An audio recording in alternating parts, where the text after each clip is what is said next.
وَمَن يُقْرِضُ اللَّهَ قَرْضًا حَسَنًا.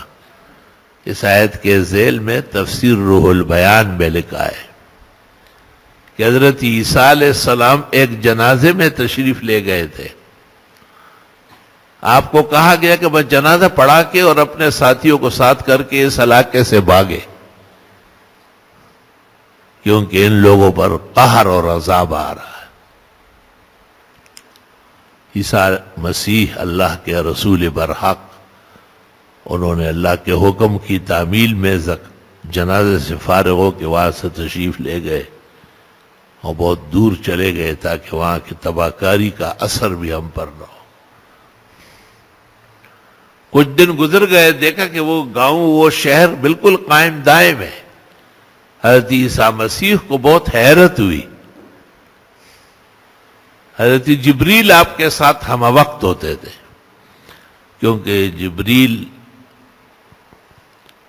آپ بغیر باپ کے پیدا ہوئے تھے اللہ کی قدرت سے. اور نفخ جبریل فی جیب درعہا، بی مریم کے قمیص میں ایسا پھونکا، اس سے حضرت عیسیٰ علیہ السلام متولد ہوئے. تو اللہ تعالیٰ نے ان کو ایک سہولت دی تھی کہ جبریل تقریباً ان کے ساتھ رہتا تھا. ان سے پوچھا کہ یہ کیا معاملہ ہوا ہے. اللہ تعالیٰ تو سچ بولتے ہیں اور اس کا سارا نظام صدق اور سچ کا ہے. جبریل نے حق تعالیٰ سے جا کے پوچھا. حق تعالیٰ نے فرمایا کہ اے عیسیٰ، جب آپ جلدی چلے گئے، لوگ بڑے زیرک ذہین تھے، وہ سمجھ گئے کوئی گڑبڑ ہے. پیغمبر وقت، آخر انبیاء بنی اسرائیل ورسولا الی بنی اسرائیل. تو لوگوں نے گھر جا کے اعلان کیا کہ بھئی آٹے میں سے کچھ آٹا خیرات کرو، شکر میں سے کچھ شکر خیرات کرو، جانوروں میں سے کچھ جانور اللہ کے نام پہ کٹواؤ. ہر چیز میں تصدقوا فی کل شیء. اس لیے اللہ تعالیٰ نے فرمایا کہ ایسی زمین پر میں عذاب کیسے بھیجوں. گویا اس وجہ سے عذاب کا فیصلہ ہوا تھا کہ ان میں خرچ کرنے کا مادہ ختم ہو گیا تھا. صرف جمع کرنے اور لوٹ کسوٹ جو بازار چوران گرم ہے. لا الہ الا اللہ وحدہ لا شریک لہ لہ الملک ولہ الحمد وعلی کل شیء قدیر. دارالعلوم دیوبند کے پہلے استاد مولانا محمد یعقوب صاحب نانوتوی، یعنی بانی اور مبانی تو حضرت مولانا محمد قاسم صاحب نانوتوی ہے، اور ان سے پڑھنے والے محمود الحسن شیخ الہند ہے. لیکن باقاعدگی سے جب درس حدیث کا آغاز ہوا تو ابتدا میں بخاری شریف مولانا محمد یعقوب کے ساتھ پاس تھی. یہ مولانا محمد قاسم نانوتوی کا خالہ زاد بھائی ہے اور ان کا شاگرد ہے. مولانا محمد یعقوب نانوتوی نے کتاب لکھی ہے سیرت مولانا محمد قاسم نانوتوی. حکیم الامت مولانا اشرف علی صاحب نے بخاری شریف ان سے پڑھی ہے، مولانا محمد یعقوب نانوتوی سے.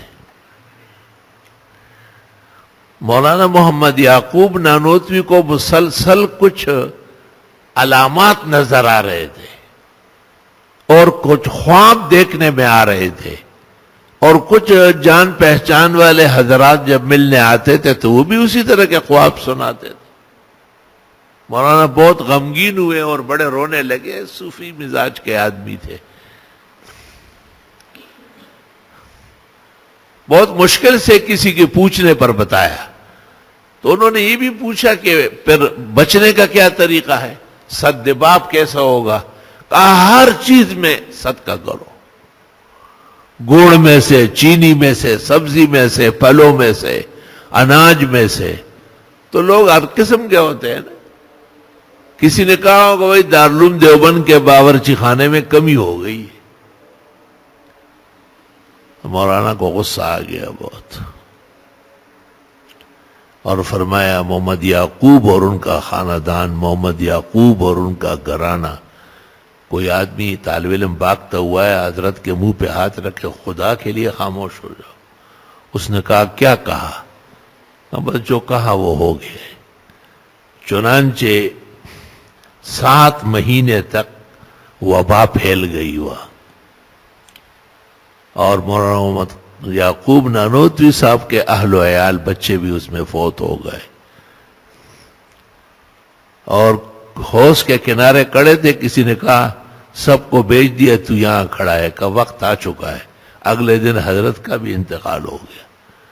کہتے ہیں کہ اتنا بڑا وبا کی تاریخ میں نہیں آئی، لوگوں کے گھروں میں لاشیں پڑی تھی، اٹھانے والا کوئی نہیں آ رہا تھا، جن کو آپ اٹھانے کے لیے بلاتے تھے وہ بھی کسی جگہ لاش پڑی ہوتی تھی۔ تو بلائیں، آفات، آحات خیر خیرات سے ٹلتی ہے، اور مسلمان جو سچ مچ زکوٰۃ دیتے ہیں اللہ ان کا مال پاک کر دیتا ہے، اللہ ان کی زندگی پرسکون کر دیتا ہے۔ یہ جو بڑے بڑے دجل کے مرتکب پکڑے جا رہے ہیں اور ان کے خلاف روزانہ GIT نمبرات لگا رہی ہے، خدا کی قسم اگر یہ صحیح طرح زکوٰۃ نکال لیتے پاکستان میں کوئی مسکین یتیم نہ ہوتا، اور اگر یہ اپنے ہاتھ روک لیتے تو پاکستان چائنا سے زیادہ مالدار اور امریکہ کے مقابلے میں ایک اسلحائی اور اوزار پر مشتمل طاقتور ملک ہوتا۔ وہ تو سارا لوٹ لیا گیا ہے، اس میں تو کوئی چیز بچی نہیں، ملک خالی کھوکھلا پڑا ہوا ہے۔ اور یہ جو کہتے ہیں کہ ہم بھی وزیر اعظم بنے اور ہم بھی جیتے، اس لیے نہیں، ان کو پتا ہے کہ کوئی اور آئے گا تو ہمارے یہ سہم کھول کے دکھائے گا، ہماری یہ چوریاں اور یہ تمام عیوب ظاہر کرے گا۔ اس پر پردہ رکھنے کے لیے ایسا ایک نظام بنایا گیا تھا کہ من تو رہا جی بگو یا تو مرا حاجی بگو، بالکل حقیقت ہے، صاف نظر آ رہا ہے۔ مجھے ان کی سیاست سے کیا واسطہ ہے؟ ویسمے پاغس پرلی اور چنمے پک غواسری نسخی، کہتے ہیں اس موسم بہار سے میرا کیا واسطہ، نہ میری گائے چر رہی اس میں نہ بچڑا، لیکن ملک تو ہمارا ہے۔ حب الوطن من الایمان کو حدیث رسول نہیں ہے، لیکن عقل مند کا مقولہ ضرور ہے۔ اپنے وطن سے محبت کرنا مومن مسلم کے ایمان کا تقاضا ہے۔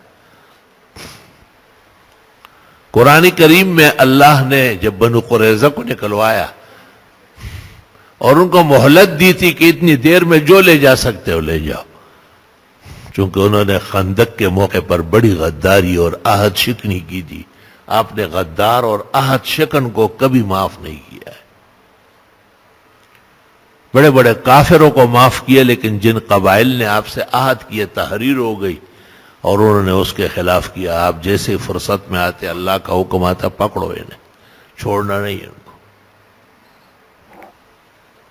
تو وہ لگے ہوئے تھے اور اپنے گھر مکانات گرا رہے تھے اور قیمتی گیٹ اور دروازے اور سب چیزیں اٹھا اٹھا کے گھسیٹ رہے تھے۔ تو اللہ نے قرآن میں کہا یخربون بیوتہم بایدیہم، یہ اپنے ہاتھوں سے اپنے گھر گرا رہے ہیں، تباہ کر رہے ہیں۔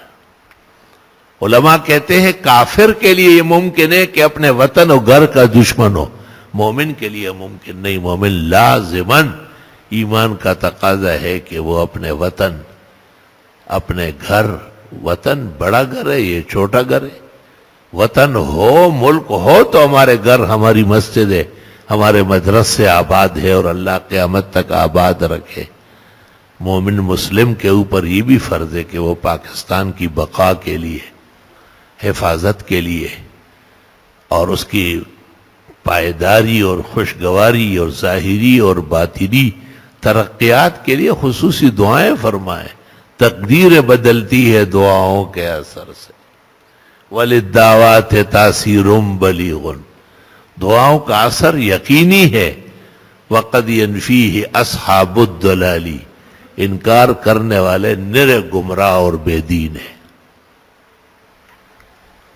تو میرے عزیزوں اور میرے بھائیوں، ہمارے لیے تو یہ ممکن نہیں ہے کہ ان لٹیروں کے جگہ ہم پیسے بھر لیں، ہمارے لیے تو یہ ممکن نہیں ہے کہ جو نقصان انہوں نے ملک اور وطن کا کیا ہے وہ آپ اور ہم مل کر کوئی فنڈ قائم کرے، لیکن 2-3 کام ممکن ہے۔